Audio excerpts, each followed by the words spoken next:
Bismillahirrahmanirrahim. Assalamualaikum warahmatullahi wabarakatuh. Innal hamdalillah nahmaduhu wa nasta'inu wa nastaghfiruh wa na'udzu billahi min syururi anfusina wa min sayyiati a'malina. May yahdihillahu fala mudilla lahu wa may yudlil fala hadiya lahu. Asyhadu an la ilaha illallah wahdahu la syarika lah wa asyhadu anna Muhammadan abduhu wa rasuluh. Wa laqad qala Allah ta'ala fil Qur'anil 'azim, ya ayyuhalladzina amanu taqullaha haqqa tuqatih wa la tamutunna illa wa antum muslimun. Ya ayyuhan nasu ittaqu rabbakumul ladzi khalaqakum min nafsin wahidah wa khalaqa minha zawjaha wa batha minhuma rijalan katsiran wa nisaa'a wattaqullaha alladzi tasaaluna bihi wal arham innallaha kana 'alaykum raqiba. Ya ayyuhalladzina amanu taqullaha wa qulu qawlan sadida yuslih lakum a'malakum wa yaghfir lakum dhunubakum wa man yuti'illaha wa rasulahu faqad faza fawzan 'azima. Amma ba'd, fa in asdaqal hadithi kitabullah wa khairul huda huda Muhammad sallallahu alaihi wasallam wa syarrul umuri muhdatsatuha wa kullu muhdatsatin bid'ah wa kullu bid'atin dhalalah wa kullu dhalalatin finnar. Ikhwani wa akhawati fid din, a'azani wa azakumullah. Bapak dan Ibu yang dimuliakan oleh Allahu Jalla wa Ala, melanjutkan pembahasan tentang masalah sifat salat Nabi sallallahu alaihi wasallam, yang dimana kita masuk kepada pembahasan tentang sifat salat Nabi sallallahu alaihi wasallam. Itu bisa dilihat di halaman 166 sampai seterusnya. Sebagaimana yang kita tahu, Nabi sallallahu alaihi wasallam dalam satu hadis yang sahih, beliau bersabda, "Sallu kama ra'aitumuni usalli." Salatlah sebagaimana aku salat. Artinya salat yang kita kerjakan, baik itu salat wajib ataupun salat sunnah, itu sesuai dengan apa yang dituntunkan dan diajarkan oleh Nabi kita Muhammad sallallahu alaihi wasallam. Nah, kita akan mengupas tuntas tentang sifat salat Nabi sallallahu alaihi wasallam tersebut, dari takbiratul ihram sampai salam, dari alif sampai ya, insyaallah. Dan mudah-mudahan tidak ada yang missing dari pembahasan kita. Yang menjadi kebiasaan Nabi SAW, yang pertama, ya, ini bisa kita lihat karena buku ini kurang apa artinya, kalau tata cara salat Nabi SAW itu artinya berurutan, ya. Ini maaf, kita masuk dulu ke halaman 171. Yang pertama kali yang dilakukan oleh Nabi sallallahu alaihi wasallam itu adalah membuat sutrah atau meletakkan sutrah di depan sujud dia. Kata-kata sutrah itu terambil dari kata-kata satara, yang artinya adalah menutupi dan membatasi, supaya orang yang melewati, orang yang salat tidak ada dosa. Maka hendaknya orang yang salat tersebut meletakkan sesuatu di depan sujudnya, karena kita tahu dosa besar jika kita melewati orang yang salat, yang kebetulan orang yang salat tersebut tidak membuat sutrah. Nah, dengan adanya sutrah ini pembatas, penutup antara orang yang salat dengan orang yang mau melewatinya. Ketika orang yang melewati orang yang salat tersebut kebetulan Orang yang sholat tersebut tidak ada sutra, tidak meletakkan sutra di depan sujudnya. Ini orang main lewat saja. Maka berdosalah orang tersebut yang melewati orang yang sholat. Kita lihat di halaman 178, ya, hadis dari Abu Juhaim radhiyallahu an, qala, berkata, qala Rasulullah sallallahu alaihi wasallam, Rasulullah sallallahu alaihi wasallam bersabda, "Lau ya'lamul maru baina yadayil musalli, madza alaihi?" Seandainya orang yang lewat di depan orang yang sedang salat itu mengetahui dosa apa yang ia dapatkan pada saat melewati orang yang salat. Orang yang salat bagaimana? Orang yang salat yang tidak meletakkan sutra. Jika kita nih melihat ada orang yang salat, mungkin salat sunnah, kita main melewati saja. Jika kita ini tahu dosa apa yang kita dapatkan ketika melewati orang yang salat, yang kebetulan orang yang salat tersebut tidak membuat sutra, maka lakana an yakifa arba'ina khairan lahu min ayyamurra baina yadayhi. Maka niscaya kita yang ingin melewati orang yang sholat tadi, jika tahu dosa apa yang kita dapatkan, artinya dosa besar, maka kita lebih bagus berdiri menunggu dia selesai sholat dulu baru kita lewat. Meskipun menunggunya dalam kondisi posisi berdiri itu selama 40 hari, 40 minggu, 40 bulan, bahkan 40 tahun sekalipun, dia jabanin. Jika dia tahu itu dosa, melewati orang yang sholat tersebut dosa besar. Min ayyamurra baina yadayhi, daripada dia melewati orang yang sholat. Subhanallah. Nah, maka oleh sebab itu kita yang sholat inilah yang paham-paham, yang mengerti. Mungkin ada sebagian di antara kita ini yang tidak mengerti tentang dosa ini. Makanya supaya orang yang melewati orang yang sholat tersebut tidak ada dosa, letakkanlah sesuatu di depan sujud dia sebagai sutra pembatas antara dirinya orang yang sholat dengan orang yang melewati orang yang sholat tersebut. Jika misalnya saya sholat, kemudian saya jadikan meja ini sebagai sutra, kemudian antum main lewat-lewat di sini saja, boleh nggak? Dibalik daripada sutra yang saya buat, boleh, nggak ada dosa. Tapi kalau sekiranya saya sholat tidak membuat sutra, antum lewat, dosa. Seperti itu.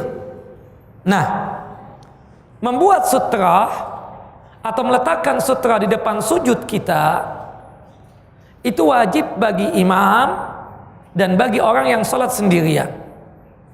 Nah, sutra itu bisa tembok ini jadikan sutra, atau tiang masjid bisa jadikan sebagai sutra kita, atau kursi itu bisa jadikan sebagai sutra. Kalau bisa, kata Syekh Nasiruddin Albani, bahwasannya paling rendahnya setinggi siku. Kalau kita mendapatkan sutra setinggi siku itu bagus. Ya, disebutkan di dalam hadis Nabi sallallahu alaihi wasallam, ya, hadis yang sahih, hadis dari Talhah bin Ubaidillah radhiyallahu an, semoga Allah jalla wa ala meridhoinya. Itu bisa dilihat di halaman 174. Qala, berkata Talhah bin Ubaidillah, qala Rasulullah sallallahu alaihi wasallam, Rasulullah sallallahu alaihi wasallam bersabda, "Idza wada'a ahadukum baina yadayhi misla mu'khirati rahli," apabila salah seorang di antara kalian itu meletakkan sesuatu, ya, yang dimana sesuatu itu tingginya seperti kayu pada ujung pelana, maksudnya papan yang ada di atas punguknya onta atau ada di punggungnya kuda untuk dijadikan sebagai penunggang kuda atau penunggang onta tersebut sebagai sandaran. Itu dalam bahasa Arab mu'khirat rahli atau mu'khirat rahli. Itu setinggi apa? Setinggi siku. Jika kita meletakkan sutra setinggi siku ini, maka hendaknya dia sholat Dan jangan hiraukan orang yang lewat di balik pembatas sutrah itu. Ya, jangan hiraukan. Kita sudah meletakkan seperti mikrofon ini kan. Ini setinggi siku kita katakan. Kita letakkan di depan sujud kita. Kemudian saya sholat nih dengan menggunakan sutrahnya, pembatasnya ini, mikrofon ini setinggi siku. Mu'akhiratul rahli tadi itu. Kemudian antum main lewat saja boleh enggak? Boleh enggak, ada dosa. Jangan dihiraukan sudah. Jelas Bapak Ibu? Nah, itu kalau ketemu mu'akhiratul rahli ustadz enggak ketemu. Di masjid kan tidak semua memiliki sutrah setinggi siku.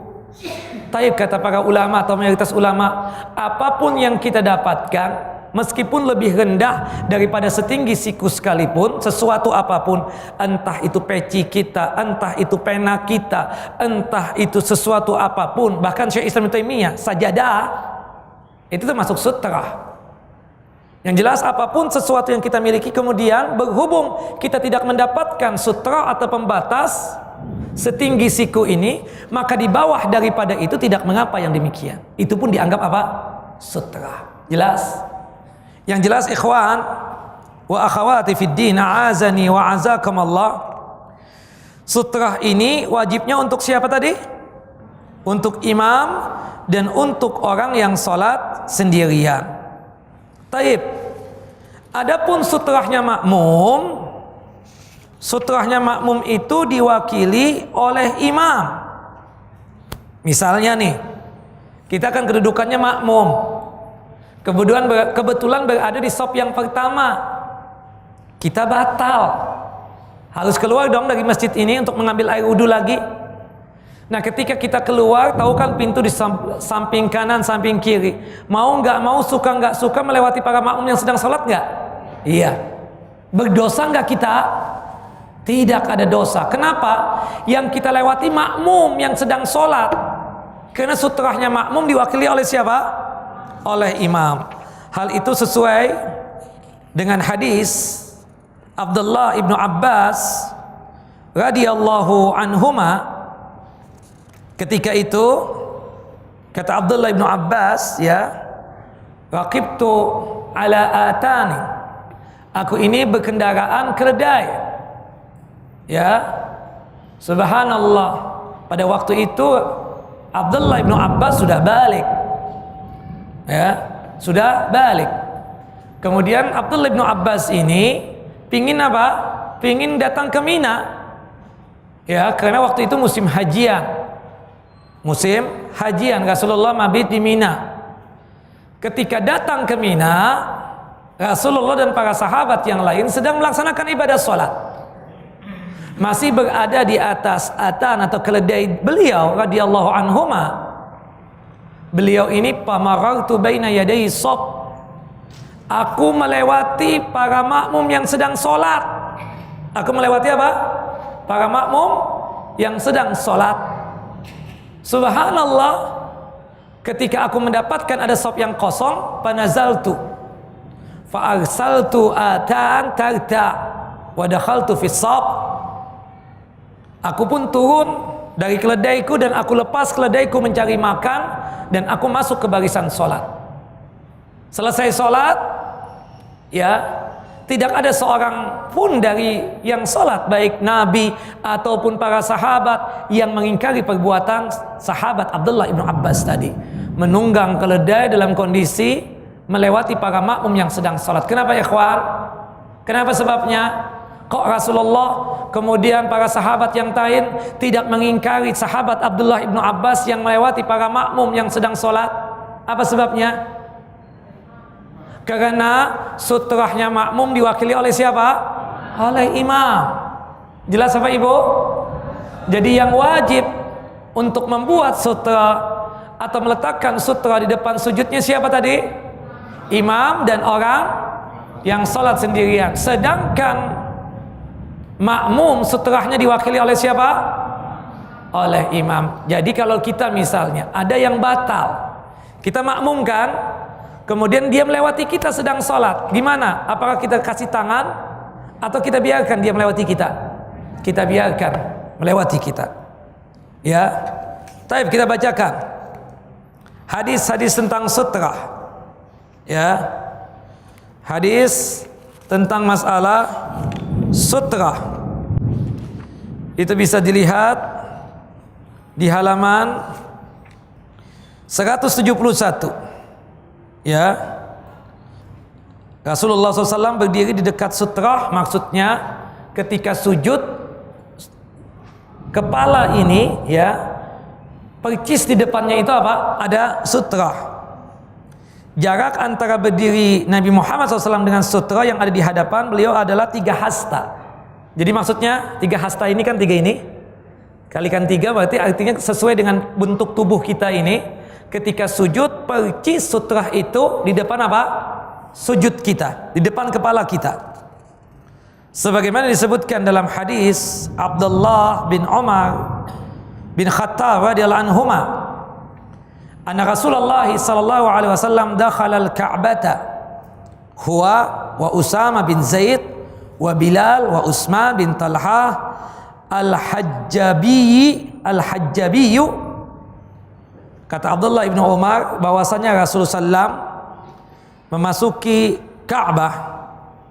Bersama Nabi SAW itu ada Usama bin Zaid, ada Bilal bin Rabah, ada Utsman bin Talha al-Hajjabi. Kemudian pintu Ka'bah ditutup. Famakatha fiha. Kemudian beliau dan beberapa sahabat tadi berdiam di dalam Ka'bah. Abdullah bin Umar berkata kepada kepada Bilal, Abdullah bin Umar berkata dan bertanya kepada Bilal bin Rabah, "Sa'altu Bilalan hina kharaja." Aku bertanya kepada Bilal ketika Nabi SAW keluar, ya, atau ketika Bilal keluar ditanya oleh Abdullah ibn Umar radhiyallahu anhuma, "Madza sana'a Rasulullah?" Wahai Bilal, apa yang diperbuat dan dilakukan oleh Nabi SAW pada saat berada di dalam Ka'bah itu? Qala, Bilal pun menjawab, ja'ala amudan an yasarihi wa amudaini an yaminih. Kata Bilal, beliau menjawab, Nabi SAW menjadikan 1 tiang di samping kirinya, 2 tiang di samping kanan beliau. Artinya 1 tiang di samping kiri, kemudian 2 tiang itu berada di samping kanan, dan 3 tiang di belakang Nabi SAW. Kemudian wa thalathata a'midatin wara'ahu, wa kana al-baitu yawma idzin ala 6 a'midah, dan pada waktu itu Ka'bah memiliki 6 tiang. Summa shalla wa bainahu wa bainal jidar salasata azru'in. Rasulullah salat dan antara tiang tersebut, ya, jarak antara beliau dengan tembok tersebut itu adalah 3 hasta. Ini antum di sini nih 3 hasta nih. Antum berada nih di garis ini, kemudian sampai ke tembok itu dijadikan sebagai tiang, sebagai sutra. Ketika antum sujud, kepala antum percis enggak berhadapan dengan tembok tersebut? Nah, itu yang disebut dengan 3 hasta. Jadi kalau kita sujud itu percis hitungan 3 hasta, seperti itu.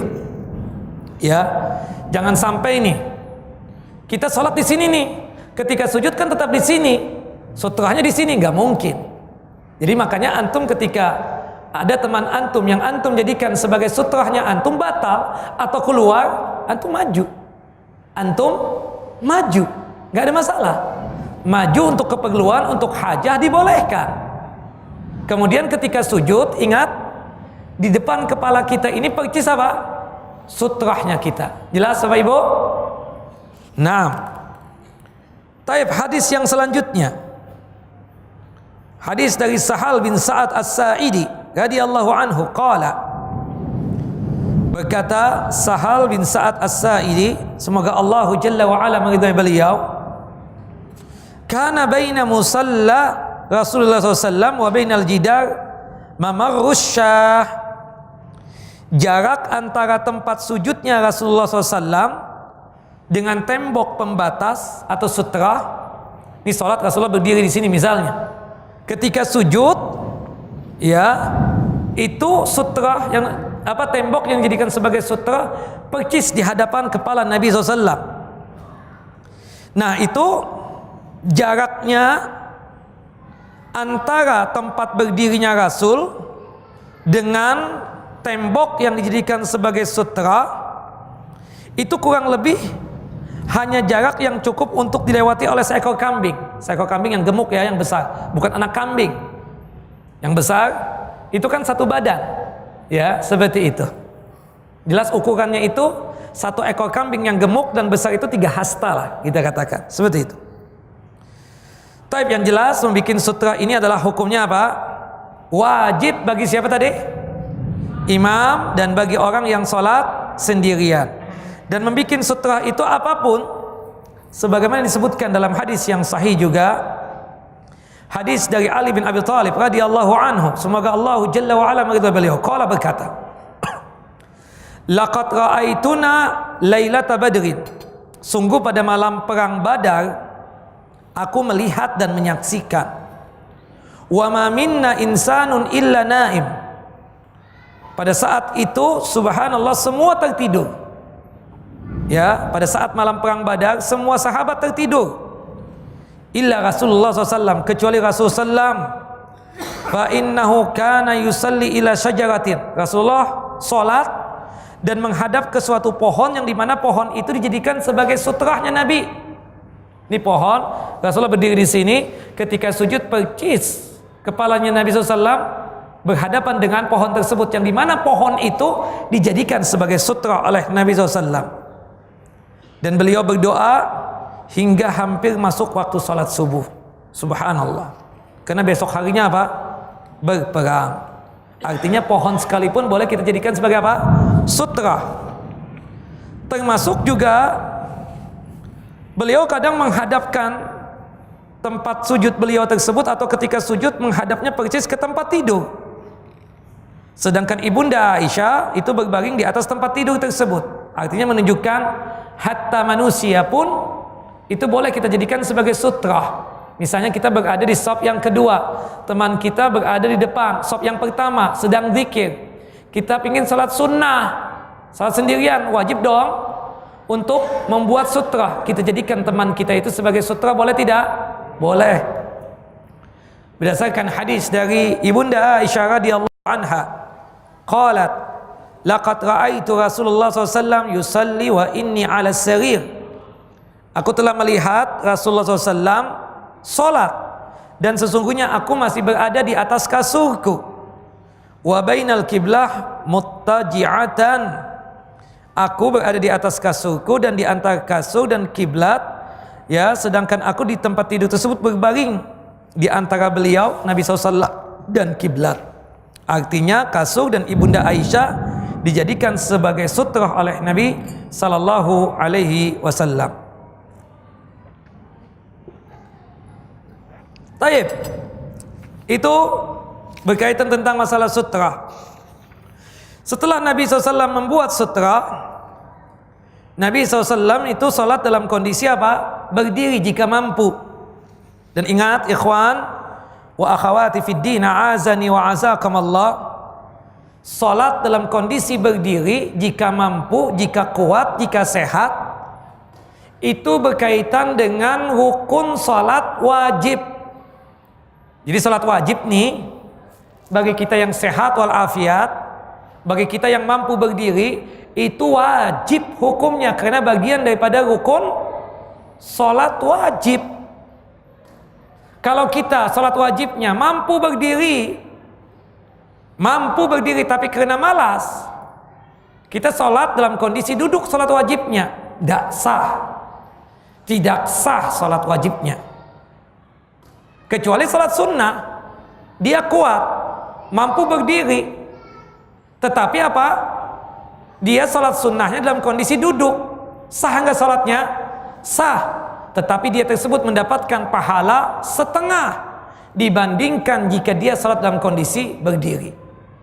Kata Nabi SAW dalam hadis yang sahih, ya, salatul qa'id nisbus salatul qa'im. Salatnya orang yang duduk itu pahalanya setengah dibandingkan jika dia salat dalam kondisi berdiri. Komentarnya para ulama, ini berkaitan dengan salat sunnah, tidak dengan salat wajib. Kalau salat wajib, ikhwan wa akhawati fid din, azani wa azakumullah, antum mampu berdiri, kuat berdiri, maka wajib untuk berdiri salatnya. Untuk salat wajib. Kecuali jika kita tidak sanggup, sakit misalnya, kita nggak kuat dan nggak bisa untuk berdiri, maka salat dalam kondisi duduk. Jika nggak mampu duduk, baru dalam kondisi berbaring. Sebagaimana yang pernah dialami oleh Imran bin Husain. Imran bin Husain datang kepada Nabi SAW dan berkata, kanat bi bawasir. Ya, aku ini punya penyakit ambeien ya Nabi SAW. Aku punya penyakit apa? Ambeien. Kaifas salah? Bagaimana salat ini? Fasa'altu Rasulullah. Aku tanyakan kepada Nabi tentang salatku. Ya, aku dalam kondisi yang tidak mampu untuk berdiri, ini salat wajib. Karena dalam kondisi darah keluar terus menerus di dubur ini. Kena penyakit ambeien. Faqala sallallahu alaihi wasallam. Rasulullah SAW pun memberikan arahan dan wejangan. Shalli qa'iman fa illam tastati fa qa'idan fa illam tastati fa ala jambin. Jika kamu mampu, salatlah dalam kondisi berdiri. Jika tidak mampu, maka salatlah dalam kondisi duduk. Jika tidak sanggup juga, salatlah dalam kondisi berbaring. Wallahu a'lam. Ya, jelas ikhwan wa akhawati fid din, azani wa azakumullah. Dan ketika berdiri tersebut, ingat, kedua kaki kita ini dalam kondisi sejajar dengan pundak, tidak boleh dalam kondisi ngangkang begini. Jelas? Jadi kedua kaki ini dalam kondisi sejajar. Jika ada saf yang kosong di samping kita, kebetulan imam di situ, kita menggeser, bukan mengangkang begini. Jelas, baik laki ataupun perempuan. Kondisi kedua kaki ini sejajar dengan apa? Dengan pundak. Jelas apa Ibu? Ya. Taib. Dalil tentang berdiri tersebut disebutkan dalam surah Al-Baqarah, surah yang kedua ayat 238. Wa qumu lillahi qanitin. Dan berdirilah untuk Allah, maksudnya dalam salatmu berdirilah sebagai wujud tunduk dan patuhnya kepada Allahu Jalla wa'ala. Taib. Setelah kita sudah berdiri, maka kita hadapkan tubuh kita kemana? Ke arah kiblat. Ya, kita sudah kupas tuntas tentang masalah kiblat pada kesempatan yang lalu. Setelah kita dalam kondisi berdiri dan menghadapkan tubuh kita ke arah kiblat, kemudian kita sudah membuat sutra, sudah meletakkan sutra di depan sujud kita, maka kita siap-siap untuk melakukan takbiratul ihram. Takbiratul ihram, takbir yang pertama. Dikatakan takbiratul ihram, tentunya setelah mantapnya niat. Kita niat itu tempatnya di mana? Di hati. Bukan dilapatkan dengan lisan. Mantap ini salat asar, mantap ini salat maghrib. Oke? Baru kita melakukan takbiratul ihram. Takbiratul ihram itu adalah takbir yang pertama. Kenapa dikatakan takbiratul ihram? Dalam hadis Ali bin Abi Thalib radhiyallahu an, semoga Allah Jalla wa ala meridhai beliau, itu bisa kita lihat di halaman 181. Qala Rasulullah sallallahu alaihi wasallam. Rasulullah sallallahu alaihi wasallam bersabda, "Miftahus salat tuhur." Kuncinya ibadah salat tersebut bersuci. Suci dari hadas, suci daripada najis. Itu kuncinya ibadah salat. Wa tahrimuha at-takbir, dan pengharamannya ketika kita sudah takbir yang pertama. Dari sinilah takbir yang pertama dalam salat itu disebutnya takbiratul ihram. Kenapa dikatakan takbiratul ihram? Karena segala sesuatu yang tidak ada kaitannya dengan ibadah salat, entah ucapan ataupun perbuatan, itu tidak boleh kita bawa ke dalam salat. Pertama kalinya kapan pelarangannya tersebut? Kapan pertama kali pengharamannya? Ketika kita sudah apa? Takbir yang pertama. Disebutnya takbir apa? Takbiratul ihram. Jelas apa Ibu? Ibu-ibu jelas? Karena ibadah salat ini kan aqwalun wa af'alun makhsusatun. Bacaannya khusus, bacaan yang memang dituntunkan dan diajarkan oleh Nabi. Perbuatannya pun juga khusus, perbuatan yang diajarkan oleh Rasulullah, yang dimulai dari takbiratul ihram. Nah, takbir yang pertama itu disebut takbiratul ihram karena dari takbir yang pertama tersebutlah mencegah, menahan, ya, tidak boleh lagi segala sesuatu yang tidak ada kaitannya dengan ibadah salat, entah ucapan ataupun perbuatan, itu pertama kalinya terlarang, tidak boleh dibawa dalam salat ketika kita sudah takbiratul ihram atau takbir yang pertama. Dari situlah takbir yang pertama itu disebutnya takbir apa? Takbiratul ihram. Wa tahliluha at-taslim, dan penghalalannya. Tadi kan segala sesuatu yang tidak ada kaitannya dengan ibadah salat tidak boleh kita bawa dalam salat. Pengharamannya pertama kali di mana? Pengelarangannya pertama kali di mana? Ketika kita sudah takbir yang pertama. Penghalalannya lagi, boleh kita melakukan sesuatu yang tidak ada kaitannya dengan ibadah salat, entah ucapan ataupun perbuatan, ketika kita sudah apa? Salam ke kanan dan ke kiri. Minum misalnya, nggak ada kaitannya kan dengan ibadah salat. Ketika kita sudah takbiratul ihram, nggak boleh kita pakai main minum. Halal lagi minum kapan? Ketika kita sudah salam. Jelas Bapak Ibu? Ya. Nah, takbir yang dilakukan oleh Nabi SAW itu sambil mengangkat kedua tangan. Ingat, posisi jari jemari tersebut tidak terbuka seperti ini, tidak juga tertutup rapat, tidak, tapi agak direnggangkan sedikit. Kemudian kita angkat kedua tangan kita. Yang pertama, tata cara yang pertama, jari jemari tangan ini sejajar dengan pundak. Allahu Akbar. Jelas Bapak Ibu? Jari jemari sejajar dengan pundak. Atau cara yang kedua, ibu jari percis berada di bawah daun telinga, sedangkan jari yang kanan itu percis berada di samping telinga yang kanan.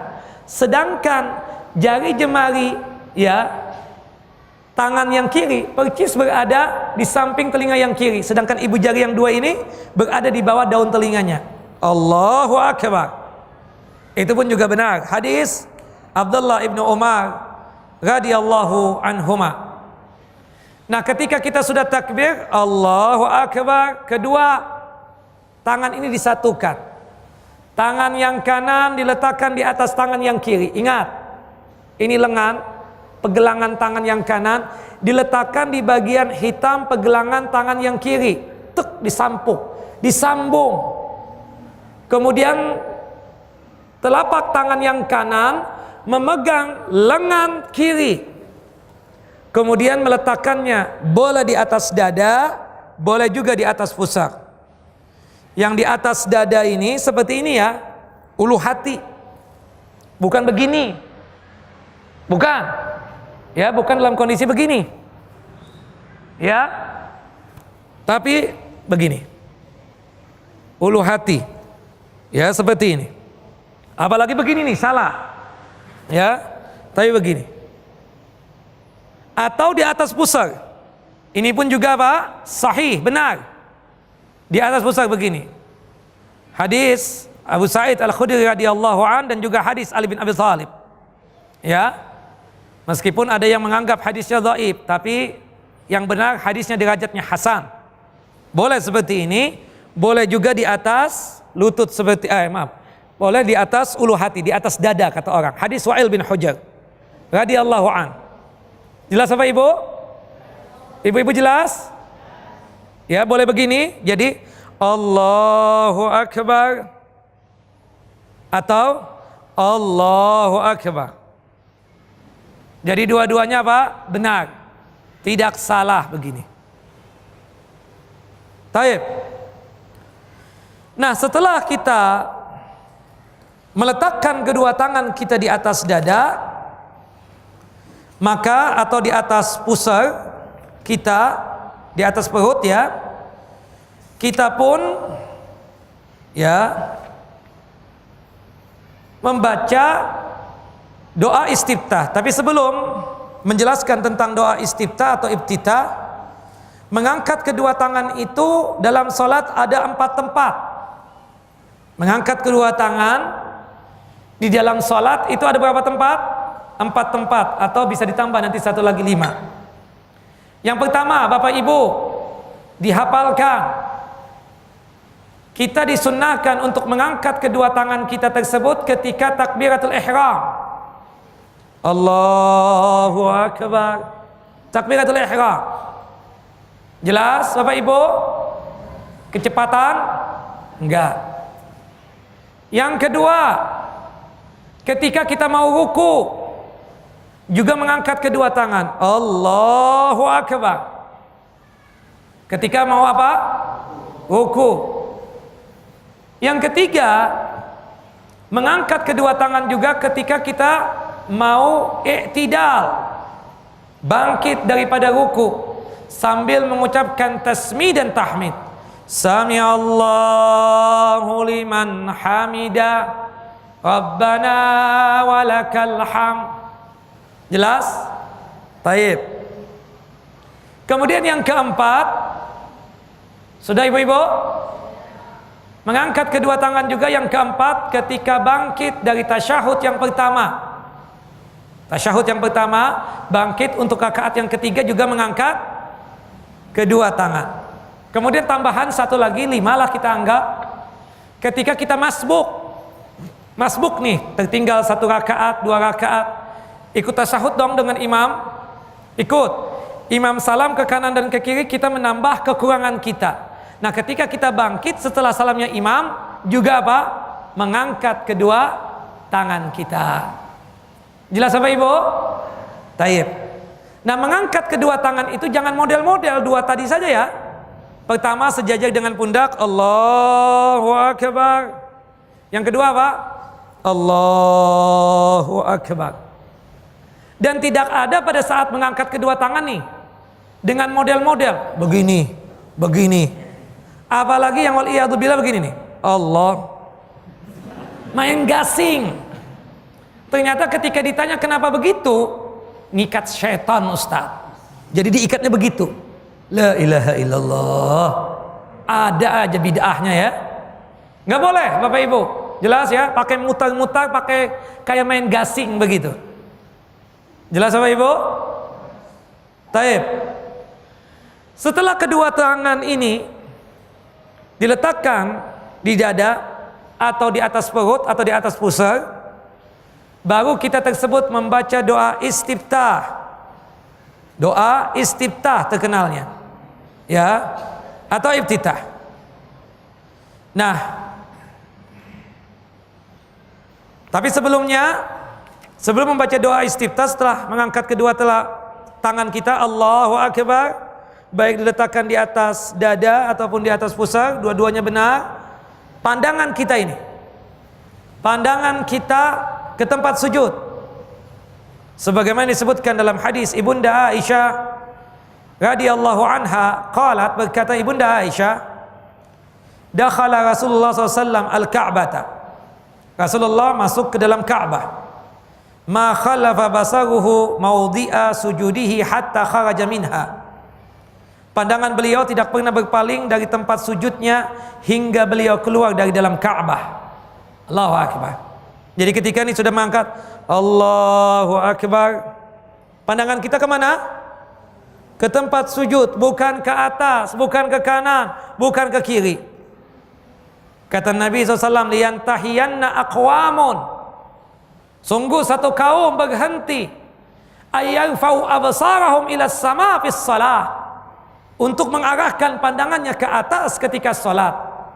Aula tarji'u ilaihim, atau kalau mereka masih nggak bertaubat juga ketika sholat, mengarahkan pandangannya ke atas, berarti apa? Allahu Jalla wa'ala tidak kembalikan lagi pandangan mereka. Ya, atau dalam hadis yang lain, aula tukhtafanna absarahum, Allah butakan mata mereka. Ini ancaman. Jadi ketika kita sholat, Bapak Ibu, setelah mengangkat kedua tangan, diletakkan kedua tangan di atas dada atau di atas perut atau pusar, pandangan kita kemana? Ke tempat sujud, kecuali satu. Pada waktu tasyahud, tahiyat, pandangan kita kemana? Ke telunjuk ini. Kemana? Ke telunjuk ini. Dan ingat, orang yang suka ke kanan, ke kiri, melihat ya, memperhatikan orang. Ibunda Aisyah pernah melakukan itu. Kata Rasulullah SAW, ikhtilasun yakhtalisu syaitan. Ya Aisyah, salat kamu sedang dicuri dan dicopet oleh syaitan. Kata Nabi SAW, Rasulullah melarang 3 hal. Yang pertama, ya, salatnya kanukratud dik. Salatnya itu seperti ayam lagi makan, tuk tuk tuk tuk tuk tuk, cepat banget. Dilarang oleh Nabi SAW. Yang kedua adalah ik'a'u ka ik'a'il kalb, duduk seperti duduk anjing, yang dimana bagian belakang kita kena lantai, kena sajadah, sedangkan kaki kanan menghadap ke kanan, kaki kiri menghadap ke kiri. Itu duduk ik'a, sakit, duduknya anjing. Yang ketiga yang dilarang oleh Nabi SAW, iltifatun ka iltifatus sa'lab, menengok sebagaimana musang menengok ketika sholat. Ada yang datang dari sana, datang. Ini dicuri, dirampok sholatnya tersebut oleh syaitan. Jelas Bapak Ibu? Taib. Kemudian setelah pandangan ke tempat sujud, kita mulai membaca doa istiftah. Doa istiftah yang diajarkan oleh Nabi SAW itu ada sekitar 9. Doa istiftah yang diajarkan oleh Nabi SAW. Dalam kitab kita ini cuma 7, cukup ya. Yang paling pendek nih, di sini nggak ada.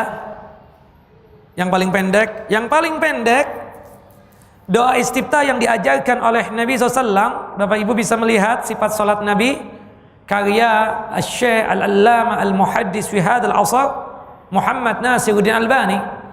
Doanya apa? Yang dimana 12 malaikat berebut untuk mengambil doa tersebut. Siapa yang duluan mengangkat ke hadapan Allah, siapa yang duluan mencatat kebaikan dia. Apa Pak? Apa Pak? Bukan itu. Alhamdulillah hamdan katsiran tayyiban mubarakan fih. Pendek kan?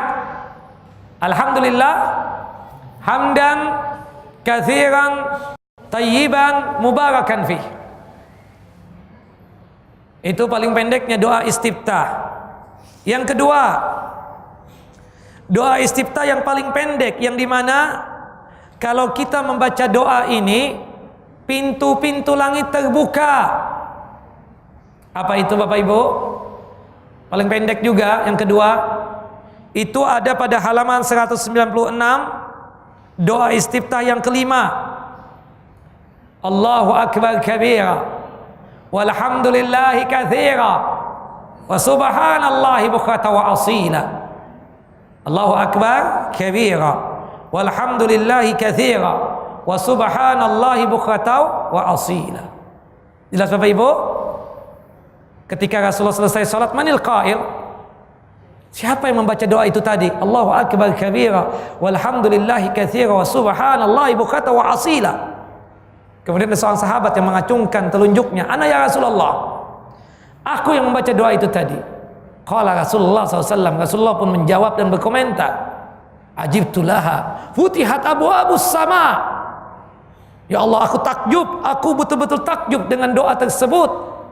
Masya Allah, itu doa. Kenapa ya Rasulullah? Ketika engkau membaca doa tersebut, pintu-pintu langit terbuka. Kata Abdullah bin Umar, sejak aku mendengar tentang hadis ini, aku tidak mau untuk meninggalkan membaca doa. Setiap kali membaca doa istiftah, baik itu salat wajib ataupun salat sunnah, membaca doa ini, Allahu akbar kabira, walhamdulillahi katsira, wa subhanallahi bukratan wa asila. Jelas Bapak Ibu? Ibu-ibu kecepatan enggak? Enggak. Kalau kecepatan berarti ibu sudah tua. Karena sudah lambat banget ini, sudah slow banget ya. Jelas Bu? Mantap. Taib. Doa istiftah yang ketiga termasuk pendek juga. Kalau kita membaca doa ini, niscaya Allah Jalla wa Ala mencintai kita. Apa itu Bapak Ibu? Doa istiftah ini kalau kita baca Allah mencintai kita. Kata Nabi SAW, ahabbul kalam ilallah ayyaqulal abdu subhanaka Allahumma wa bihamdika wa tabarakasmuka wa ta'ala jadduka wa la ilaha ghairuka. Itu bisa dilihat di halaman 196 doa istiftah yang nomor 4 itu. Hadis sahih dari Ibunda Aisyah radhiyallahu anha. Ya. Hadis dari jalurnya Ibunda Aisyah, hadis yang dikeluarkan oleh Al-Imam At-Tirmidzi, Ibnu Majah, At-Tahawi dalam kitab Syarhu Ma'anil Athar, Al-Imam Daruqutni dan juga Al-Imam Al-Baihaqi. Dan hadis ini sahih kata Syekh Nasiruddin Albani dalam kitab Irwaul Ghalil pada nomor hadis 341. Jelas? Ini doa bikin Allah cinta kepada kita. Subhanaka Allahumma wa bihamdika wa tabarakasmuka wa ta'ala jadduka wa la ilaha ghairuka. Atau doa yang biasa dibaca oleh Nabi, doa istiftah di salat fardu. Hadis Abu Hurairah radhiyallahu an. Apa itu? Doa nomor yang pertama, halaman 193. Hadis yang dikeluarkan oleh Imam Bukhari dan Muslim. Allahumma ba'id baini wa bainal khataayaya kama ba'adta bainal masyriqi wal maghrib. Allahumma naqqini min khataayaya kama yunaqqa as-sawbul abyadu minad danas. Allahumma ighsilni min khataayaya bil ma'i was salji wal barad. Ya, hafal? Ini doa biasa dibaca oleh Nabi untuk salat apa? Salat wajib, salat yang 5 waktu. Nah ini, kalau salat yang 5 waktu bagus ini membaca doa ini. Termasuk juga doa yang menjadi mazhabnya Imam Syafi'i, itu pun sahih. Ya, mazhab Syafi'i, hadis sahih, doa yang cukup panjang, lumayan panjang. Biasanya Rasulullah SAW membaca ini di salat fardu dan di salat sunnah. Ya, Rasulullah SAW membaca doa ini juga di salat fardu. Ya, di salat sunnahnya itu salat malam biasanya.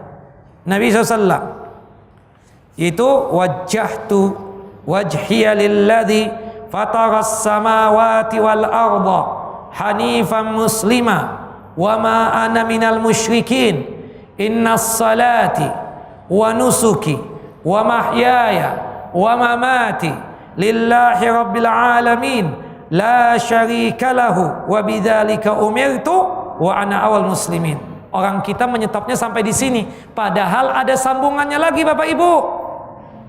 Panjang ini sambungannya apa?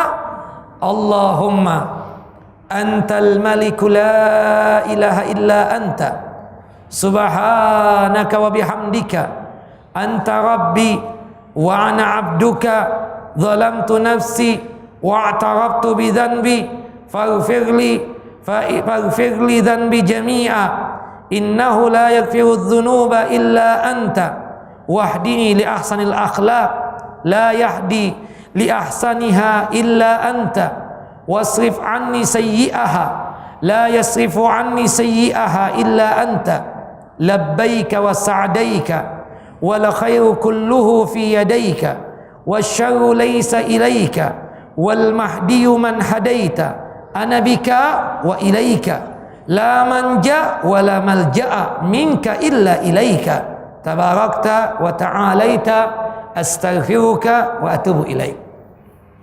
Hadis sahih. Ya, hadis sahih dikeluarkan oleh Nabi SAW, ya, yang biasa Nabi SAW membaca ini di salat fardu dan juga di salat sunnah termasuk salat malam. Ya, hadis ini dikeluarkan oleh Imam Muslim, Ahmad, kemudian Abu Daud, Tirmidzi, Nasa'i, Darimi, Abu Awana, Al-Imam Al-Baihaqi, Ibnu Hibban, Al-Imam Al-Baghawi, termasuk juga oleh Imam Syafi'i rahimahullah rahmatan wasi'ah. Ya. Termasuk juga yang ketiga yang lumayan panjang juga ini. Hadis sahih juga dikeluarkan oleh Al-Imam An-Nasai dan juga Al-Imam Daruqutni. Ya, tambahan dalam kurung diambil dari hadis sebelumnya. Nah, ini terputus sedikit tapi menyambung hadis yang sebelumnya. Ya. Ala kulli hal, ini yang biasa dibaca oleh Nabi sallallahu alaihi wasallam. Nah, kalau salat malam nih kebiasaan Nabi SAW membaca doa ini nih. Doa istiftah atau istiftah yang ketujuh. Allahumma rabba Jibril wa Mikail wa Israfil. Berarti malaikat Jibril, ya, Mikail, Israfil itu ada. Allahumma rabba Jibril wa Mikail wa Israfil fatiras samawati wal ard alimal ghaibi wasyahadah anta tahkumu baina ibadika fima kanu fihi yakhtalifun ihdini lima ikhtalafa fihi minal haqqi biidnika innaka tahdi man tasha'u ila siratim mustaqim. Ya Allah, Rabb malaikat Jibril, Tuhannya malaikat Jibril, Tuhannya malaikat Mikail dan Israfil, pencipta segenap langit dan bumi, yang maha mengetahui semua yang gaib dan yang nyata. Engkaulah yang menghakimi para hamba-hambamu dalam hal-hal yang mereka perselisihkan. Dengan izinmu ya Allah, berikanlah aku petunjuk kepada kebenaran dari apa yang mereka perselisihkan. Sesungguhnya engkau memberikan petunjuk kepada siapa saja yang engkau kehendaki kepada jalan yang lurus. Nah, ini kita katakan hadis sahih, hadis yang dikeluarkan oleh Imam Bukhari, Muslim. Hadis ini dikeluarkan oleh Al-Imam Muslim, Abu Daud, Tirmidzi, Nasa'i, Ibnu Majah, kemudian Abu Awana dan selainnya dari hadis Ibunda Aisyah. Ini biasa dibaca oleh Nabi untuk salat malam. Nah, banyak lagi, ada sekitar 9 ya sebenarnya. Itu antum bisa lihat dalam kitab Sifat Salat Nabi karya Syekh Muhammad Nasiruddin Albani. Baik, Bapak Ibu, setelah kita doa istiftah, dan doa istiftah ini dibacanya cuma di rakaat yang pertama ya. Doa iftitah atau istiftah dibacanya di rakaat yang pertama saja, tidak untuk selainnya. Kalau kita masbuk nih, imam sudah 2 rakaat atau 3 rakaat, kita membaca doa istiftah enggak? Membaca jika ada kesempatan. Ya, kalau salatnya rakaat yang ketiga kan kita masuk tuh. Nah, artinya apa? Imam tidak terdengar dong suaranya. Berarti kita membacalah doa istiftah yang pendek lah. Allahu akbar kabira walhamdulillahi katsira wa subhanallahi bukratan wa asila. Dilanjutkan dengan ta'awud dan al-Fatihah. Ya, tetapi doa istiftah ini cuma dibaca di rakaat yang keberapa? Yang pertama. Nah, kedudukan kita masbuk hitungannya rakaat pertama apa ketiga? Ibu, Bapak, kita masbuk nih, imam sudah rakaat yang ketiga. Kita masuk pas waktu imam rakaat yang ketiga. Masih berdiri imam. Kita terhitungnya 3 rakaat apa 1 rakaat? 1. Baca doa istiftah enggak? Baca doa istiftah. Baik. Kemudian setelah membaca doa istiftah, kita lanjut dengan ta'awud.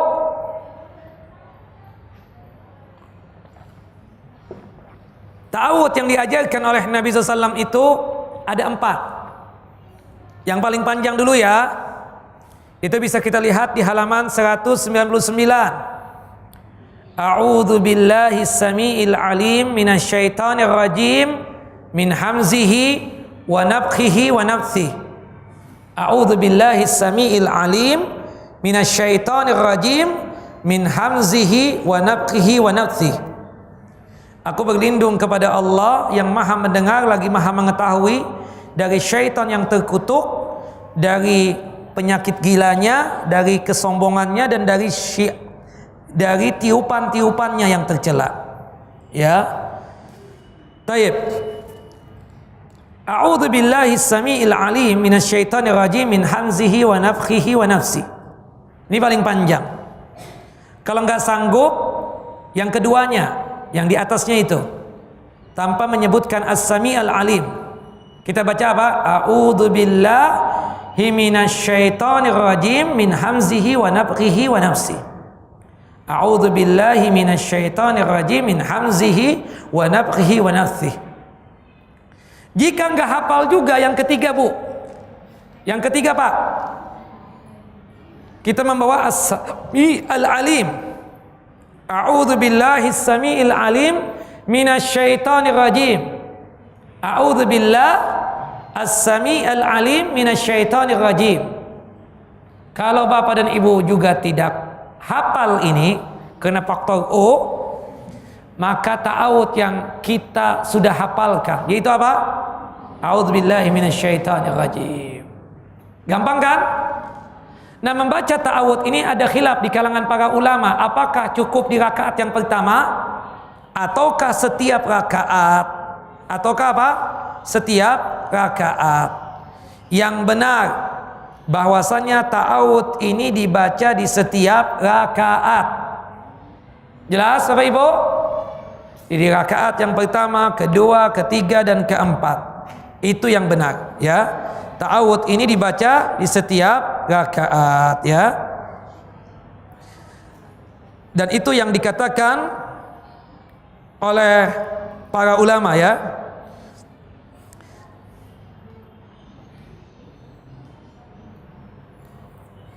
Nah, itu yang dikatakan oleh para ulama bahwasannya di setiap rakaat kita membaca apa? Ta'awudz, membaca ta'awudz. Nah, bagaimana kedudukan tentang masalah ta'awudz ini di dalam salat ataupun di luar salat? Di luar salat, ketika kita membaca Al-Qur'anul Karim, Syekh Islam Ibnu Taimiyah berpendapat bahwa membaca ta'awudz di setiap awal bacaan Al-Qur'an. Jadi setiap kita mau membaca Al-Qur'anul Karim, kita dianjurkan untuk apa? Berta'awudz. Kata Allah Jalla wa Ala dalam Al-Qur'an, fa idza qara'tal Qur'an fasta'id billah. Ya, fa idza qara'tal Qur'an fasta'id billahi minasyaitonir rajim. Surah An-Nahl surah yang ke-16 ayat 98. Halaman 200. Fa idza qara'tal Qur'an fasta'id billahi minasyaitonir rajim. Nah, ketika membaca Al-Qur'an di luar salat, ya, ta'awudznya kita baca dalam kondisi keras, terdengar telinga kita, terdengar oleh telinga kita. A'udzu billahi minasyaitonir rajim. Bismillahirrahmanirrahim. Alif lam mim. Terdengar oleh telinga kita. Tapi kalau di dalam salat, ta'awudz itu cukup dibaca secara apa? Secara sir, tidak boleh secara nampak, secara jahar. Jelas Bapak Ibu? Jadi kalau dalam salat ta'awudznya kita baca secara apa Bapak Ibu? Sir, rahasia. Ya. Sedangkan ketika kita mau membaca Al-Qur'an dinampakkan ta'awudznya. A'udzu billahi minasyaitonir rajim. Baik. Membaca ta'awudz tersebut di setiap kali kita membaca Al-Qur'an. Ya. Surah An-Nahl ayat 98. An-Nahl ayat 98. Fa idza qara'tal Qur'an fasta'id billahi minasyaitonir rajim. Baik. Untuk membaca bismillah atau basmalah, bismillahirrahmanirrahim. Begini. Kalau di dalam salat Bismillahirrahmanirrahim itu sepakat para ulama untuk dibaca dalam salat nih. Setelah ta'awudz kita membaca Bismillahirrahmanirrahim di dalam salat setelah ta'awudz, dan itu sepakat. Yang menjadi perbedaan di kalangan para ulama, para fuqaha, itu adalah berkaitan tentang masalah apakah Bismillahirrahmanirrahimnya itu dinampakkan ataukah Bismillahirrahmanirrahimnya itu dibaca secara sir, rahasia. Ada dua pendapat. Yang benar dua-duanya. Boleh dinampakkan, boleh juga tidak dinampakkan. Ini berkaitan dengan salat jahar, ya, salat yang dimana nampak bacaan imam seperti salat subuh, salat Jumat, 2 rakaat yang pertama salat maghrib, 2 rakaat yang pertama salat isya. Nah itu kalau kita misalnya berjamaah salat maghrib, imamnya menampakkan Bismillahirrahmanirrahim, benar nggak? Benar. Tapi kalau seandainya imam salat maghrib misalnya, Bismillahirrahmanirrahimnya tidak dinampakkan, bukan berarti dia tidak membaca, tidak dinampakkan. Beliau baca, cuma tidak dinampakkan secara sir, rahasia. Benar nggak? Sah nggak salatnya? Sah. Dan seringnya Nabi SAW memang Bismillahirrahmanirrahim tidak dinampakkan, sebagaimana yang disebutkan dalam hadis Anas bin Malik radhiyallahu an. Qala, berkata Anas bin Malik, salaitu khalfa Rasulullah SAW wa khalfa Abi Bakrin wa Umar wa Utsman fakanu la yajharuna bismillahirrahmanirrahim. Kata Anas bin Malik, aku salat berada di belakangnya Rasulullah SAW, aku berada salat di belakangnya Abu Bakar, Umar, Utsman. Mereka itu tidak menampakkan Bismillahirrahmanirrahim. Wa yusirruna bi Bismillahirrahmanirrahim. Mereka merahasiakan, bukan berarti mereka tidak baca. Baca, cuma tidak dikeraskan. Jelas? Nah itu statusnya dalam salat. Tapi Bapak Ibu, jika sekiranya ada imam yang menampakkan Bismillahirrahmanirrahim, benar enggak? Benar, kadang-kadang Nabi SAW menampakkan Bismillahirrahmanirrahim. Sahih. Nah, ketika membaca Al-Quran di luar salat, setelah ta'awud, Bismillahirrahmanirrahim ini dibaca di awal surah. Ya, makanya para ulama sepakat Bismillahirrahmanirrahim ini adalah ayatun mustaqillatun, ayat yang berdiri sendiri yang adanya itu di awal surah, kecuali berkaitan dengan surah An-Naml. Kalau surah An-Naml itu ada Bismillahirrahmanirrahim, ada. Itu bagian surah An-Naml, sepakat. Nah mereka untuk misalnya berkaitan dengan Bismillahirrahmanirrahim itu ayat yang berdiri sendiri di bawah yang berdiri sendiri yang adanya itu letaknya di atas surah, kecuali surah At-Taubah, surah yang ke-9. Tidak dituliskan Bismillahirrahmanirrahim. Kenapa? Karena ada yang mengatakan bahwasanya surah At-Taubah ini bagian daripada surah yang ke-8, yaitu surah Al-Anfal. Ya jelas? Bagian daripada surah Al-Anfal. Ada juga yang mengatakan bahwasanya kenapa tidak ditulis Bismillahirrahmanirrahim di surah At-Taubah, dikarenakan ayat-ayat yang bercerita dalam surah At-Taubah tersebut tentang azab dan siksa. Wallahu a'lam. Nah, artinya begini. Jika kita misalnya memulai Bismillahirrahmanirrahim, membaca dari surah Al-Fatihah, kita buka Al-Quran, ta'awud enggak? Ta'awud. Baca Bismillahirrahmanirrahim enggak? Baca. Nah, sebagian ulama mengatakan Bismillahirrahmanirrahim ini bagian daripada surah Al-Fatihah. Nah, saya lebih condong ini. Bismillahirrahmanirrahim bagian daripada surah Al-Fatihah. Bismillahirrahmanirrahim. Setelah ta'awudnya kita sampai ghairil maghdubi alaihim waladdallin. Kemudian kita lanjut membaca surah Al-Baqarah, surah yang kedua. Berta'awud lagi enggak? Berta'awud lagi enggak? Enggak. Membaca Bismillahirrahmanirrahim enggak? Membaca. Kenapa? Karena posisinya di awal surah. Di awal surah yang berdirinya di atas ayat yang pertama daripada surah Al-Baqarah. Makanya kita baca Bismillahirrahmanirrahim, Alif Lam Mim, dan seterusnya. Dapat 1 juz habis asar ini. Habis maghrib kita baca lagi Al-Quran, melanjutkan juz yang kedua. Ta'awud enggak Bapak Ibu? Ta'awud. Melanjutkan juz yang kedua dari surah Al-Baqarah. Membaca Bismillahirrahmanirrahim lagi enggak? Tidak. Jelas Bapak Ibu?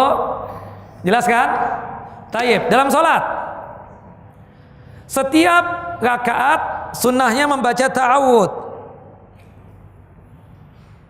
Ya, meskipun ini khilaf, ada yang mengatakan bahwasannya cuma rakaat yang pertama saja. Ya, tetapi kita katakan ada juga yang berpendapat setiap rakaat. Saya memilih pendapat yang kedua, setiap rakaat membaca ta'awud. Taib, setelah Waladhdallin amin, kita membukanya dengan surah yang baru, Al-Ikhlas misalnya. Qul huwallahu ahad. Berta'awudz lagi enggak? Tidak. Membaca bismillahirrahmanirrahim enggak? Baca. Tayyib. Jika sekiranya setelah waladhdallin amin kita mengambil potongan ayat, misalnya ayat kursi yang kita baca, ya, atau amanah Rasul, atau potongan ayat yang lainnya. Pertanyaan saya, setelah waladhdallin amin kita membaca potongan-potongan ayat tadi, entah ayat kursi atau amanah Rasul atau la ikraha fiddin dan lain sebagainya, ya, kita membaca ta'awudz lagi enggak? Enggak. Sudah ta'awudz tadi kan setiap rakaat. Sebelum Al-Fatihah ta'awudz enggak kita? Waladhdallin amin, kita tidak membaca ta'awudz lagi. Pertanyaan yang kedua, membaca bismillahirrahmanirrahim lagi enggak? Tidak membaca. Potongan ayat. Kalau bismillahirrahmanirrahim itu dibacanya apa? Kalau ada surah yang terbaru, awal, kayak Al-Ikhlas, Al-Falaq, An-Nas. Misalnya rakaat yang pertama dia membaca surah Qul ya ayyuhal kafirun. Setelah waladhdallin amin dia membaca bismillahirrahmanirrahim enggak? Baca. Kenapa surah yang terbaru? Al-Kafirun. Rakaat yang kedua setelah waladhdallin amin dia membaca bismillahirrahmanirrahim lagi enggak? Dia baca surah Al-Ikhlas, Qul huwallahu ahad. Baca. Tapi kalau seandainya dia membaca potongan ayat, misalnya nih, alladzina atainahumul kitaba yatlunahu haqqa tilawati ulaika yu'minuna bih wa may yakfur bihi fa ulaika humul khasirun. Setelah waladhdallin itu dia baca. Ta'awudz lagi enggak? Enggak. Bismillahirrahmanirrahim lagi enggak? Misalnya waladhdallin amin. Kita lanjut misalnya. Inna arsalnaka bil haqqi basyiran wa nadhira wa la tus'alu an ashabil jahim. Setelah waladhdallin amin. Ta'awudz enggak? Ta'awudz enggak? Tidak. Bismillahirrahmanirrahim enggak? Enggak. Paham Bapak Ibu? Baik, kita cukupkan. Pertanyaan sekarang. Silakan. Ada pertanyaan? Pertanyaan lebih banyak. Silakan Pak.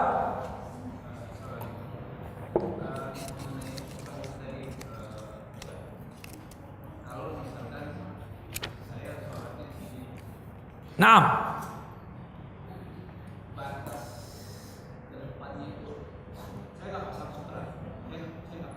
Kenapa nggak pasang?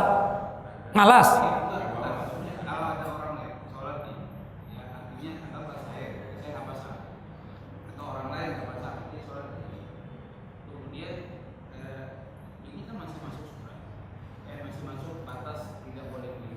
Iya. Iya, kalau jauh nggak ada masalah, boleh. Cuma lebih bagusnya Bapak bikin sutra dong, supaya orang nggak was-was. Jadi kalau jauh memang Bapak di situ, saya lewat di sini samping misalnya, nggak ada masalah. Cuma dia kan itu situ pintu Pak. Kalau lewat pintu itu sama aja melewati Bapak sedang sholat. Seperti itu. Alabangka kan ada tas tuh, Bapak letakkan tas. Supaya orang yang melewati Bapak yang sedang sholat ini nggak ada dosa Pak. Nah dia di situ nih, Bapak sholat di situ. Saya lewat di sini boleh nggak? Nggak ada masalah, jauh kan? Boleh seperti itu. Nggak ada hitungan khusus tapi ya jauh lah. Jangan sampai nanti jauh, jangan terlalu dekat. Kayak gitu kan dekat banget tuh kan pintu Pak. Kita lewati kena hukum yang tadi hadis Abu Juhaim tadi itu Pak. Allahu a'lam. Baik, ya Pak.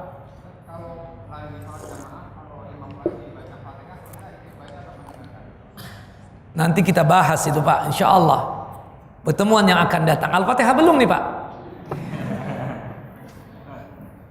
Tapi di YouTube ada, lihat itu ada Pak. Ada itu. Saya sudah kirim tuh ke Pak Ayong ke Ibu Soraya Ibu Pagia. Sudah saya kirim itu. Tapi nanti insya Allah 2 minggu yang akan datang itu Al-Fatihah baru masuk.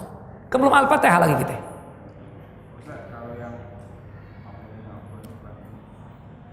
Tegang banget Bapak.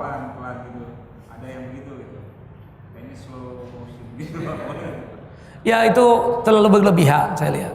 Biasa saja, tenang dan mantap seperti itu. Baik, ada yang lain? Ya.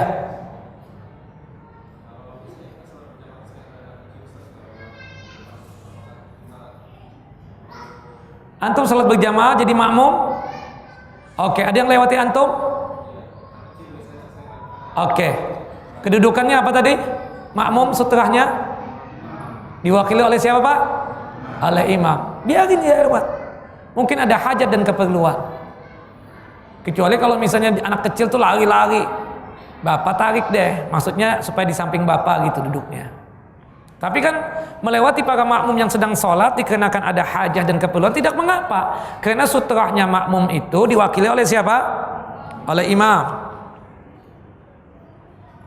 Ustadz, berarti ta'awud dibaca sebelum Al-Fatihah? Of course iya. Setelah doa istiftah ta'awud, setelah ta'awud baca bismillah, kemudian lanjut Al-Fatihah. Bukan sebelum sholat, bukan. Sebelum sholat ya kan baca surah Al-Falaq, An-Nas, bid'ah seperti ini, nggak boleh. Ya, mantapkan niat, kemudian takbiratul ihram, kemudian pandangan ke tempat sujud, kemudian setelah itu ya membaca doa istiftah, kemudian ta'awud. Bukan sebelum takbiratul ihram, a'udzubillahi minasyaitonir rajim, a'udzubillahi minasyaitonir. Nggak benar. Membaca Al-Quran benar tadi. Surah An-Nahl tadi ya kan, ayat berapa? 98 ya, sebelum membaca Al-Quranul Karim membaca ta'awud. Tapi adapun sebelum takbiratul ihram, sebelum sholat ta'awud nggak benar. Ta'awudnya ada di dalam sholat, seperti itu. Apakah semua cara tadi untuk sholat wajib saja atau berlaku untuk sholat sunnah? Berlaku dua-duanya. Apa yang berlaku untuk sholat wajib itu pula yang berlaku untuk sholat sunnah. Jelas Bapak Ibu?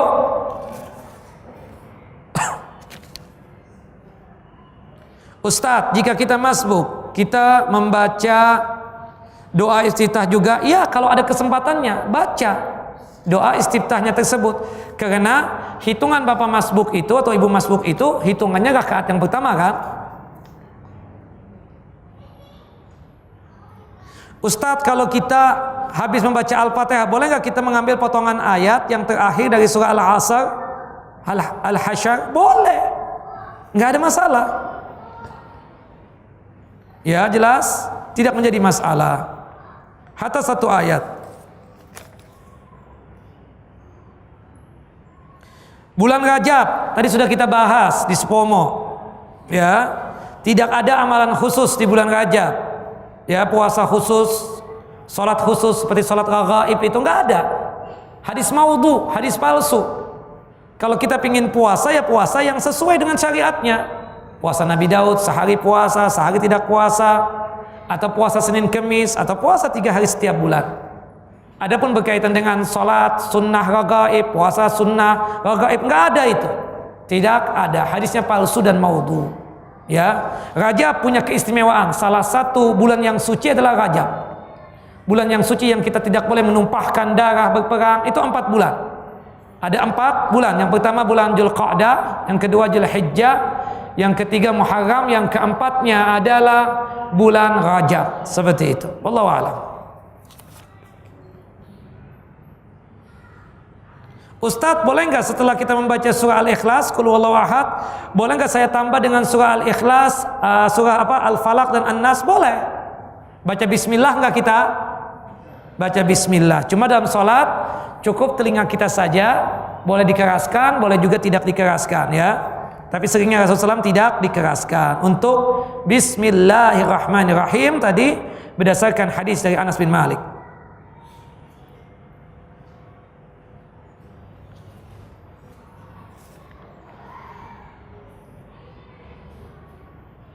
Ustadz, jika kita sudah meletakkan tas di depan kita tapi dipindahkan oleh orang lain yang ingin masbuk, diambil orang tasnya ibu, isinya duit ratusan misalnya juta, ya ibu ambil tuh tasnya, kenapa diambil?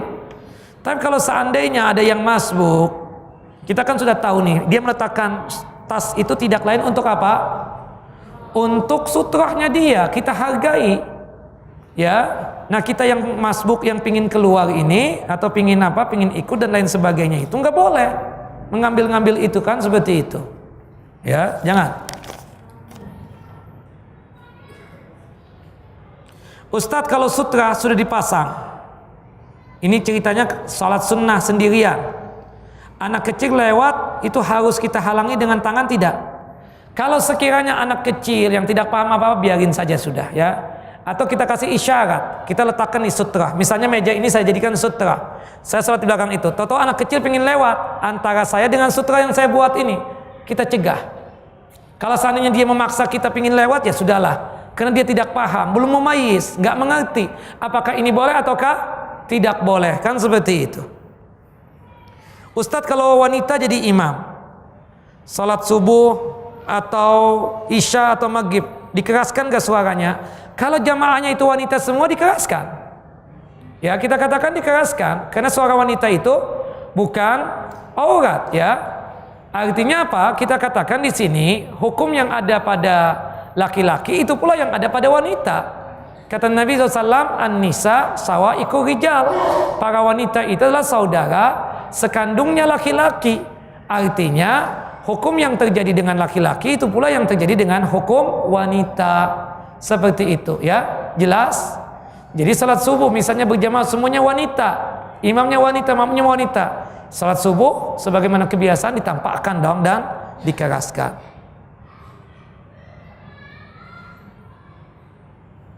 Ustadz bagaimana cara masbuk 3 rakaat salat zuhur, asar dan isya? Lo gampang lah. Bapak masuk di rakaat yang ketiga dari imam, oke?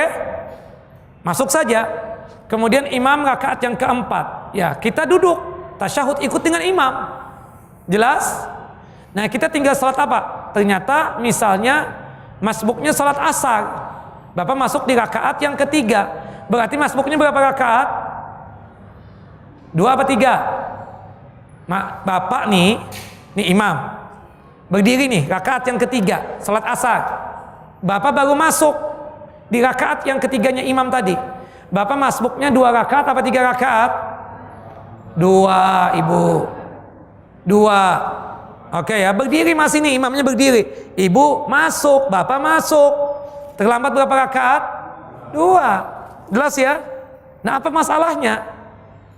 Ya, sesuaikan dengan sholatnya, tapi kita tetap ikut imam. Kita misalnya sholat maghrib masbuk, imam rakaat yang kedua baru kita masuk. Kita tasyahud nggak ikut imam di rakaat yang imam rakaat kedua itu? Ikut. Meskipun untuk kita tidak terhitung tasyahud itu. Nanti baru terhitung tasyahud yang pertama ketika imam rakaat yang ketiga tasyahud kan? Kemudian kita ikut apa? Tasyahud juga terhitung pertama. Kemudian masbuknya berapa rakaat? 1 rakaat. Tasyahud lagi enggak? Tasyahud lagi. Jelas ya? Seperti itu. Tumben nih hari ini nggak banyak pertanyaan. Cukup? Iya Pak.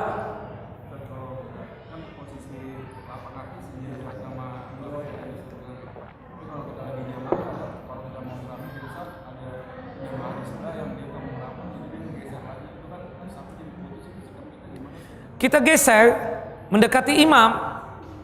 Kalau misalnya dia tidak mau menggeser, nanti habis sholat kita tegur.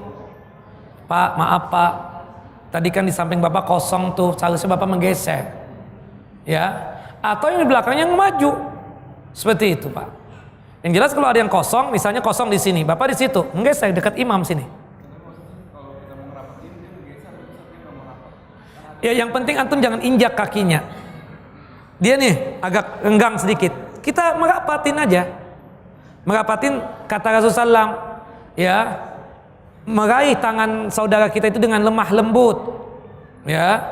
Artinya dengan menggeser pun jangan tok langsung kaki itu dikeraskan. Itu yang mungkin membuat orang kepanasan gitu kan, seperti itu. Sekedar menempel saja mata kaki dengan mata kaki, pundak dengan pundak. Kalau dia tidak mau juga ya sudah Pak, jangan diledenin. Seperti misalnya di tempat kita ada, kita sebut nggak sebutlah daerahnya ya kan, orang masih di Jakarta, itu ada teman yang memaksakan geser, akhirnya nih orang subhanallah nggak kuat, dia injak tuh kaki teman tersebut, habis sholat berantem. Jadi Karena jahil, nggak ngerti. Ya sudahlah, kita sudah menggeser, maksudnya untuk merapatkan saf, dia nggak mau untuk merapatkan. Urusan dia kepada Allah, setelah selesai sholat kita tegur dia, seperti itu. Wallahu a'lam. Ada yang lain? Ya.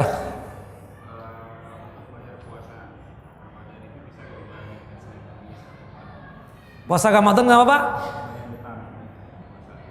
Nggak bisa lah. Bapak ada utang masih? Bayar. Berapa hari lagi? Ya Allah, bayar Pak.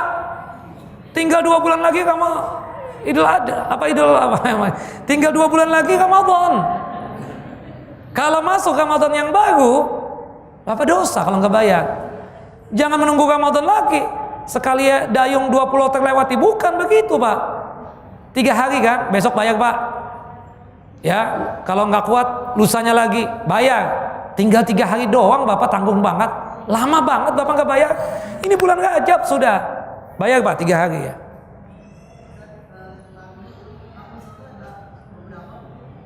Apa Pak? Tahun? Ta'awud ada 4. Yang pertama yang paling panjang, a'udzubillahi samiil alim minasyaitonir rajim min hamzihi wa nafthihi wa nafthihi. Kemudian yang kedua, tanpa as-sami'al alim, a'udzubillahi minasyaitonir rajim min hamzihi wa nafthihi wa nafthihi. Yang ketiga, kalau nggak hafal juga yang kedua, a'udzubillahi samiil alim minasyaitonir rajim. Nggak hafal juga? Yang antum hafal apa? A'udzubillahi minasyaitonir rajim. Hafal kan? Nah, ada 4. Siapa yang hafal? Yang paling panjang dapat hadiah. Ya Pak?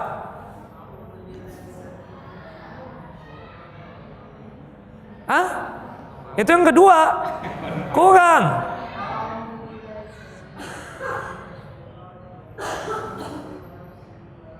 Min hamzihi wa nafthihi wa nafthihi. Min hamzihi wa nafthihi wa nafthihi. Naam. Ya, ada pertanyaan? Tumben biasanya banyak banget. Ya Bu. Waalaikumsalam warahmatullahi wabarakatuh.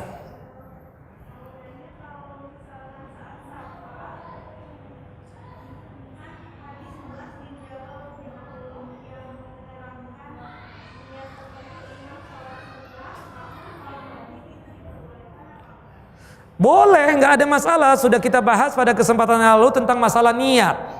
Bolehkah imamnya salat wajib, makmumnya salat sunnah? Imamnya salat sunnah, makmumnya salat wajib. Imamnya musafir, makmumnya mukim. Imamnya mukim, makmumnya musafir. Boleh tidak? Boleh. Tapi kalau imamnya musafir, salat zuhur misalnya, 4 apa 2? 2, karena dia musafir. Athar dari Umar bin Khattab. Tapi kalau seandainya kita musafir, jadi makmum, imamnya mukim, salatnya 2 apa 4? 4. Jelas kan? Hadis athar dari Abu Mijlas yang bertanya kepada Abdullah ibn Umar radhiyallahu anhuma. Jelas Ibu? Taib, pertanyaan buat ibu-ibu. Doa istiftah yang membuat pintu-pintu langit terbuka. Hadis Abdullah bin Umar. Siapa? Akhwat, ibu-ibu. Siapa? Angkat tangan dulu. Bu Zainab. Siapa? Satu aja. Iya Bu, silakan yang paling tua. No. Itu 12 malaikat. Padahal itu pingin pertanyaan. Ya Ibu, yang belakang.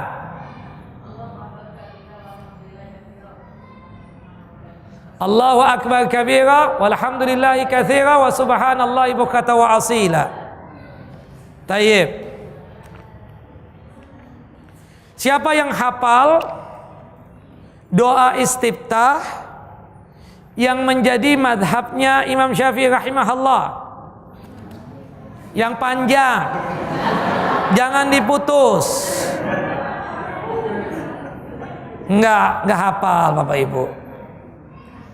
yang menjadi madhab dari kalangan Syafi'iyah, pengikut Imam Syafi'i, dan menjadi madhabnya Imam Syafi'i rahimahullah rahmatan wasi'ah itu. Ya, panjang ya. Taib, yang jelas bahwasanya doa istiftah itu ada sekitar 9 yang diajarkan oleh Nabi sallallahu alaihi wasallam. Taib, satu pertanyaan lagi berkaitan tentang masalah doa juga. Kita katakan doa istiftah, jika kita membaca doa istiftah tersebut, Allah Jalla wa Ala mencintai kita. Bapak-bapak, apa Pak? Hadis Ibunda Aisyah, ya Pak? Subhanaka Allahumma wa bihamdika wa tabaraka ismuka wa ta'ala jadduka wa la ilaha ghairuka. Ulangi Pak.